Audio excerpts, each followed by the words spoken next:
militares, en las cuales sí se van a establecer derechos y la democracia entre comillas. Sin embargo, el carácter de la milicia como el todopoderoso, llamémoslo así, pues se va a mantener. En 1980 comienza esta, digamos, transición. ¿En qué sentido? En el sentido de que para el 84 va a haber un paro general, en el cual un paro general consiste en que toda la población precisamente se manifiesta sin hacer ninguna actividad, algo que han querido convocar en nuestros tiempos actuales y que tal vez lo han visto, sin embargo pues no se ha llevado a cabo. Entonces para diciembre del 84 aparece Sanguinetti, que va a ser precisamente uno de los miembros del Partido Colorado, y entonces él queda como presidente de Uruguay y de esta manera pues establece una democracia entre comillas, porque sigue siendo el sector militar dentro de los que pues vayan como que guiando toda la política del gobierno. La siguiente dictadura es la de Paraguay.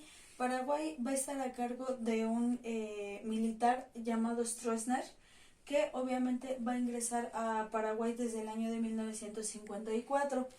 Es considerada la dictadura más larga, con una duración de 35 años en el continente americano. Obviamente va a estar todo este periodo y va a ser derrocado por medio de un golpe de estado. El país en su mayoría, cuando llega Stroessner en el 54, la mayoría se dedicaba a la actividad del agricultor, es decir, era rural. Entonces, por ende, no es un sector que tenga todo el apoyo del gobierno y que obviamente va a tener bastantes luchas en contra del gobierno. Stroessner se dedicaba a perseguir a sus opositores. Él no va a tener ninguna tolerancia contra aquellos que se pronuncian en contra de su gobierno. En el 63 se aprueba una reelección, obviamente propuesta por él, en la cual la reelección presidencial era de forma indefinida, es decir, todo el tiempo que tú quisieras, algo así como Porfirio Díaz exactamente. Entonces, él vigilaba todos los aspectos de la población, no había un sector que él no tuviera bajo su control, bajo su mando. Del 70 al 54, que es antes de que llegue Stroessner, como parte de un antecedente, Paraguay va a tener 44 presidentes. Entonces, podemos ver que sí había mucha inestabilidad política, pero cuando llega Stroessner son 35 años de una misma línea en la forma de gobernar. ¿Cuál era el objetivo de Stroessner? En primer lugar, destruir al comunismo, que obviamente era el enemigo mortal de Estados Unidos. Ellos también van a participar en la Operación Cóndor y en lo que sería la política de seguridad nacional. También el clero, en este punto, en el 59 tenemos aquí cercano como vecino lo que sería el movimiento de la Revolución Cubana, encabezada por el Che Guevara y Fidel Castro, para derrocar el gobierno de Fulgencio Batista. Entonces, este movimiento en Cuba va a desestabilizar los planes que tiene Estados Unidos para el control en el continente americano. Entonces, ¿qué busca Estados Unidos? Evitar la expansión a toda costa del comunismo en todo este continente. Ya saben, y lo hemos hablado en clases anteriores, ¿no? Estados Unidos se siente como que el dueño del continente americano. Recordemos la famosa doctrina Monroe, América para los americanos. Entonces, aquí en este punto, el clero se suma a la lucha y se opone a la reelección. Esto es muy importante porque recordemos que cuando la religión se separa del Estado y ya no le brinda apoyo, hemos revisado que la religión le va a proporcionar muchísimo apoyo a lo que sería un gobierno. También se van a dar cambios en la educación al grado de mencionar a Stroessner como el salvador de Paraguay. Y el 3 de febrero de 1989 se lanza un golpe de estado a cargo de Rodríguez y obviamente de esta manera se derroca a Stroessner y va a ser exiliado. Vamos a pasar con la siguiente, que es la de Brasil.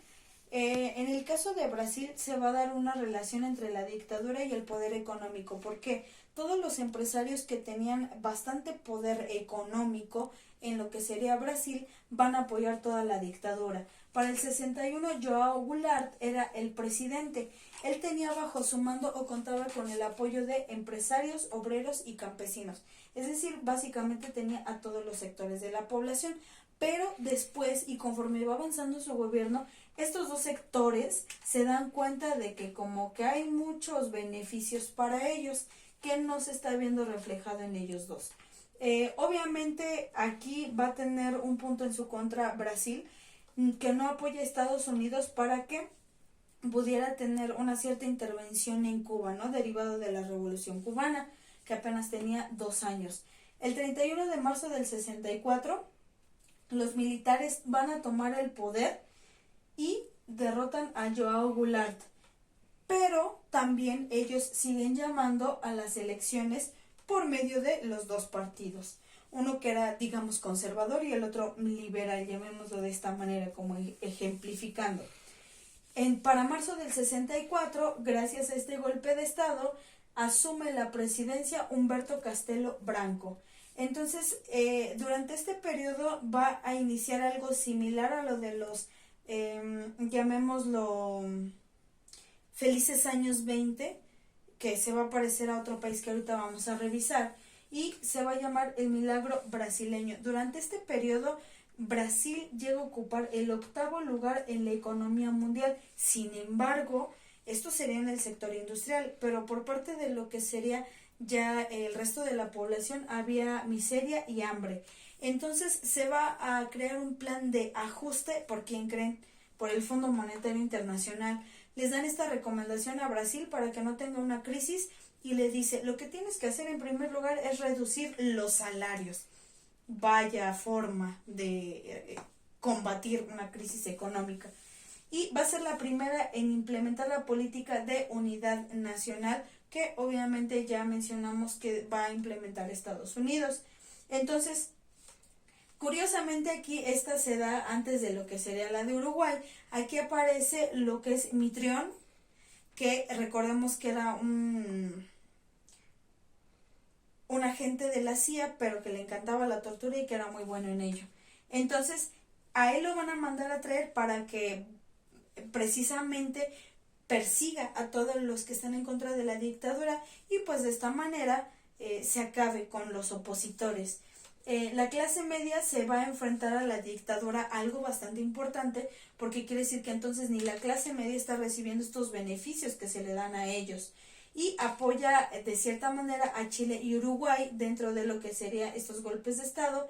En el 78 se da una manifestación del sector de la metalurgia, es decir, lo que tiene que ver con la elaboración de los metales, y el líder de este movimiento va a ser Luis Ignacio da Silva, o también llamado Lula, ¿no? Que va a ser precisamente perseguido y encarcelado. Después, en el año de 1985, Tancredo Neves va a ser el nuevo presidente de Brasil, gracias a este golpe de estado y a esta inestabilidad. Después queda José Ribamar como el presidente.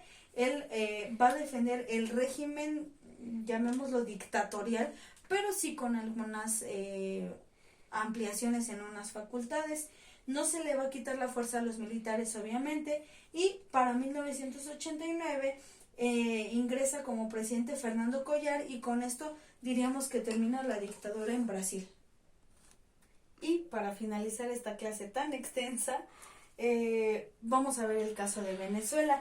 El caso de Chile ya no lo vamos a abordar porque ustedes van a realizar en otra actividad que ya está programada, su participación para lo que sería el golpe de estado. Entonces, aquí que vamos a ver, el caso de Venezuela. En Venezuela va a vivir algo similar a lo que pasó pues en Estados Unidos, los famosos felices años 20, y obviamente gracias a que se descubren yacimientos de petróleo en lo que sería Venezuela. Entonces comienza a haber abundancia. Sin embargo, para el siglo XX, pues la mayoría de la población era de agricultoras. Entonces se tiene una transición bastante importante del campo a lo que sería la industria petrolera. El 14 de diciembre de 1947 se realizan las primeras elecciones en lo que sería Venezuela, de forma directa, discreta y absoluta, ¿no? Así lo denominan. Va a ser el ganador Rómulo Gallegos, el que busca ser cuando llega a la presidencia. Ante todo este contexto de pues abundancia económica, busca limitar las ganancias de los extranjeros y apoyar a los campesinos. Y obviamente sabemos que esta no va a ser una buena política, ¿no? Porque aunque nos cueste aceptarlo, los empresarios tienen más poder dentro de un estado que el propio gobierno. Entonces, el 24 de diciembre del 48 se da un golpe de estado encabezado por lo que sería la Corporación Petrolera Extranjera, ¿no? Ellos como que van moviendo las fuerzas para que derroquen al gobierno de Rómulo Gallegos. Para este mismo año va a llegar alguien a la presidencia. Bueno, no llega en ese año, sino más bien ya se perfila como el siguiente presidente de Venezuela, que sería Marcos Pérez Jiménez. Va a llegar obviamente por medio de un fraude electoral. Él convoca, junto con toda la asamblea, llamémosle militar, a que se forme la Asamblea Nacional Constituyente. ¿Cuál es el objetivo de esta asamblea? Siempre es generar una nueva constitución, que es la que pues va a dar pauta para este periodo. El 2 de diciembre del 52 pues se vuelve presidente, lo que sería Jiménez, pero aquí lo primero que va a hacer es no hay libertades ni a la sociedad ni a los partidos políticos. Entonces, obviamente, aquí lo que sucede es que va a haber abundancia por el petróleo, pero básicamente solo por la explotación extranjera.